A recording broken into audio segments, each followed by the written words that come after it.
राजनीति के बुआ बबुआ में वैसे तो 36 का आंकड़ा चलता रहता है, लेकिन इस बार दोनों का रुख कुछ और ही इशारा कर रहा है। लगता है अंदर खाने दोनों में बीजेपी को हराने के लिए डील पक्की हो गई है। अब ओवैसी साहब सोचते रहें कि इंडिया के साथ जाएंगे या फिर मायावती के साथ, लेकिन इधर तो सबसे बड़ा चुनावी खेला हो गया है। राजनीतिक विशेषज्ञों की माने तो सपा और बीएसपी ने जिन सीटों पर अपने अपने प्रत्याशी उतारे हैं, वो इस तरफ इशारा करते हैं कि दोनों ने बीजेपी को हराने के लिए हाथ मिला रखा है। जैसे कि पीलीभीत से सपा ने भगवत शरण गंगवार को प्रत्याशी बनाया है, तो बीएसपी ने मुस्लिम समाज के अनीश अहमद खां को उतारा है। इसी तरह कन्नौज से अखिलेश यादव की चुनाव लड़ने की चर्चा है और यहाँ से बीएसपी ने मुस्लिम प्रत्याशी उतारा है। यानी जिन सीटों पर बसपा ने मुस्लिम कैंडिडेट पर दांव चला है, उन अधिकतर सीटों पर सपा ने गैर मुस्लिम को टिकट दिया है।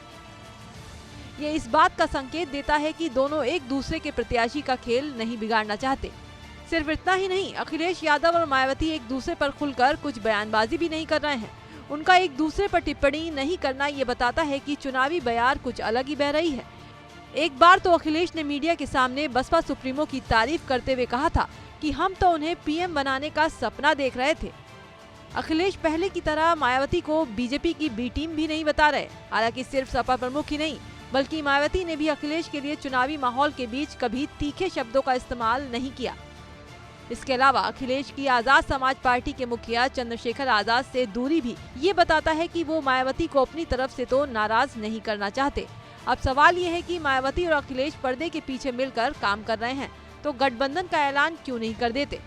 तो इसके पीछे एक बड़ी वजह खुद मायावती ने बताई थी। उन्होंने कहा था कि सपा के वोट उनकी पार्टी के प्रत्याशियों को शिफ्ट नहीं होते।